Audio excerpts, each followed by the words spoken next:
do you want to hear the cutest story ever? My family Always. doctor literally books an appointment every week with a man in his late 80s, early 90s. And guess what it's for every week? For a hug.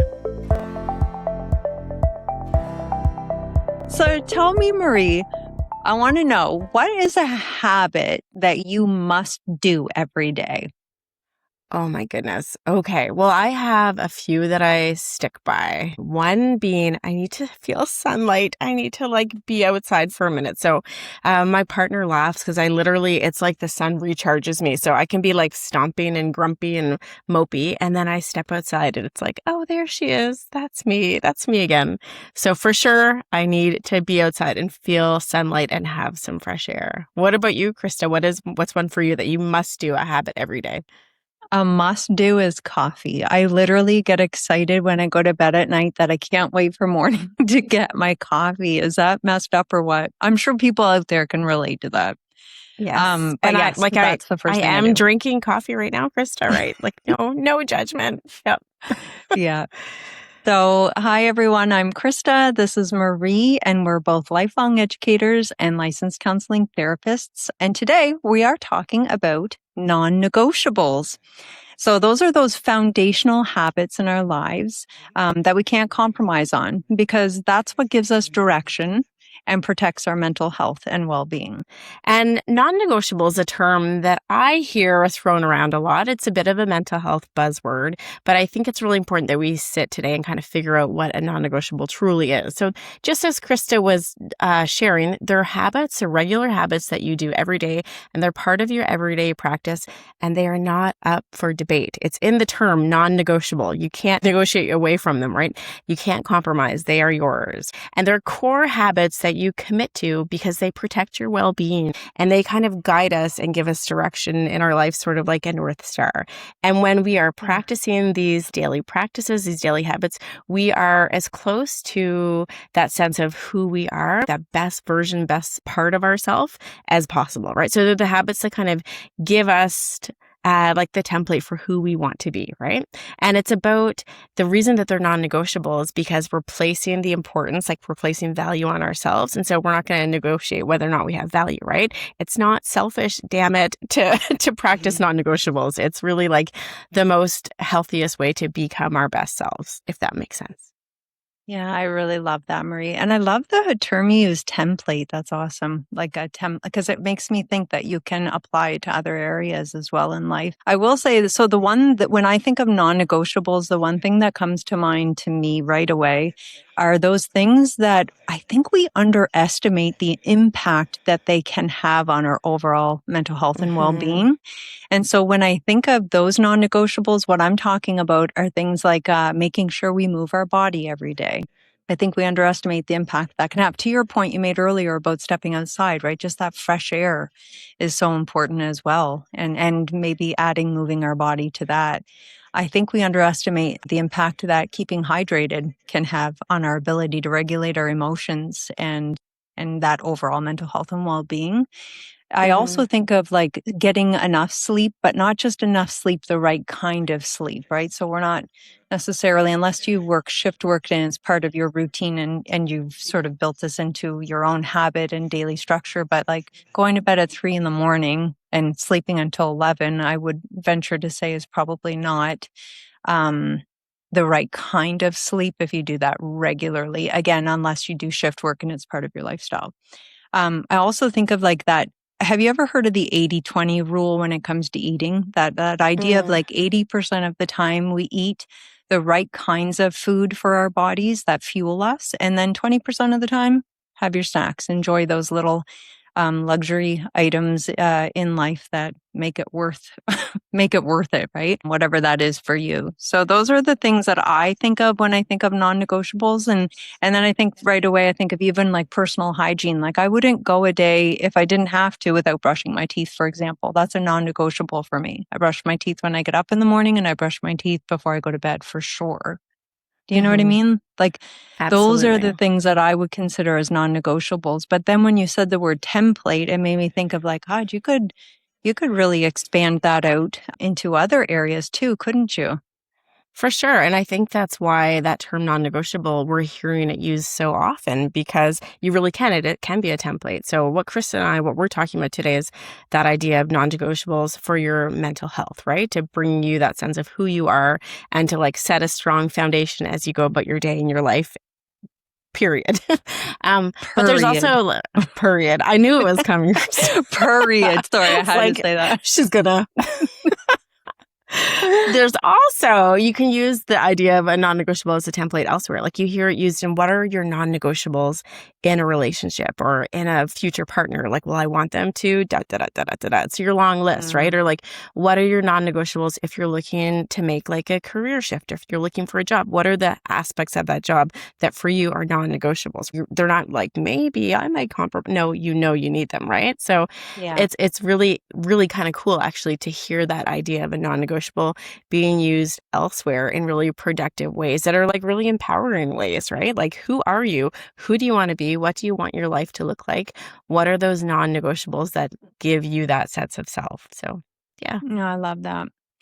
Just going back for a minute too, I was thinking about non-negotiables, like the ones I mentioned about the ones we tend to underestimate the impact they have on our mental health and well-being. So just when you were talking, I got thinking of, I guess, a little bit digging a little bit deeper into that. I was thinking of myself and like, okay, of those items I mentioned, moving your body, keeping hydrated, getting enough sleep, the right kinds of sleep, and, eating the right kinds of food 80% of the time. For me, it would be the food item. Like that to me, if I'm hungry, I cannot regulate my emotions as well as, I would like to say I could. But now I can go on little to no sleep, and not that it's sustainable. I couldn't do that for a long period of time, but I can definitely still function the next day. But my husband, for example, cannot function without sleep. So it's funny too, like to your point, it's so customized to what that template will look like, because what works for me may not work for another, or whatever the case is. So there's that too. And the other piece I wanted to mention is that when life gets tough, I don't know if you notice this, but sometimes I loved what you said at the beginning about the non-negotiables. It's exactly that. It's non-negotiable. However, I do find when life gets tough sometimes we put it on the back burner, especially if it's us holding us accountable and it's about us. We tend to put ourselves on the back burner and hold off on that. You know what I mean? Yeah. So I think that's important. It's funny. These are the ones, like when you think of when life gets busy, you're being asked to help in different ways, you're, being pulled a little bit thin. Yeah. It's often the non-negotiables that are the ones to be sacrificed, right? Which is so counterintuitive and really contrary to the idea that they're non-negotiables, right? Exactly as you were describing, Krista.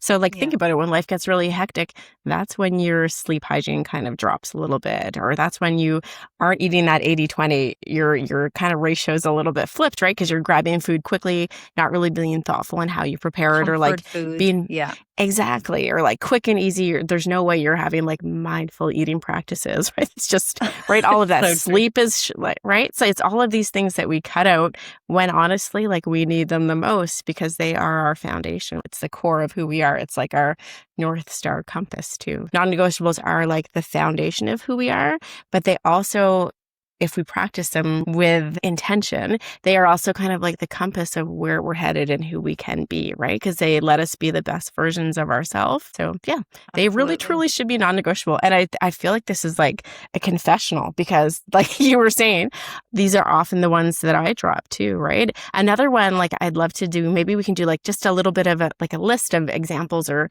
this maybe could be the takeaway for today, is sharing a list of examples that we think are non-negotiables with that idea. I like that you use the word customize, like that everybody can customize it. And maybe people could add in the comments non-negotiables for them too. But I wanted to add in social time. So you had talked about moving your body, sleep, eating healthy foods, that 80-20 ratio, keeping hydrated. That's a big one. For me, like social time, I need to hug my kids. I need to see friends. I need to check in with family. Like I need to feel not isolated in the Mm. wild tornado of activity around me. I need to feel community and connection and like that sense of that I'm not on my own in this. That makes me think of, you know how individuals live on their own? I had come across this through conversation one time, and it's actually recommended when you said I need to get hugs from my kids. It's actually recommended for people that live on their own to pencil in a massage once a month because it's physical touch. Right. Yeah. So I was like, so maybe that's someone's non-negotiable. Once a month, I get a massage. Do you want to hear the cutest story ever? My family Always. doctor literally books an appointment every week with a man in his late 80s, early 90s. And guess what it's for every week? For a hug. So she Oh, literally Krista. booked an appointment for this elderly gentleman to come in and get a hug. I think that is so Oh, cute. Krista. Yeah. So that would be his non-negotiable anyway. I think that's pretty neat. And it's become her non-negotiable too. If she's doing it every week, then she knows that, right? Like to share that. That is making me think too, Krista, like working with youth and teenagers and seeing kids, students in elementary school, learners, they're hands-on hugging and cuddling. And then as they age, like they get to middle school and they get to high school, and there's not as much personal touch. They're not hugging each other the same way. I sometimes think about that. Like, do my teens get a hug elsewhere? Like, do they even get like a handshake? Or if I'm not actively doing that, are they getting that anywhere else? So not like, I think we've taken a different spin on this conversation, but yeah, like hug each other and be really intentional about the people in your life who like maybe just because of the age and stage they're at are not getting that physical contact. So yeah, definitely. So social time is important for you. And it's funny you say back social to that. time. But for me, I actually enjoy quiet time and I need that. I need that alone time to reset and recharge, which is interesting, but it just speaks to that customized piece again, right? And mind you, I'm social too. And I do need social time too, but I really do get something out of like sitting down, watching a true crime documentary, by myself, no interruptions, having a snack or whatever the case is. Like I actually really enjoy that. So it would be awesome if our viewers and listeners would be able to maybe put in the comments, what are some of your non-negotiables? What are some things that you must do, habits you must do that help preserve your mental health and well-being? It'd be interesting to learn from one another. I think that would be really great. So on that note, we want to thank you and we hope to see you next time. And remember, take back today.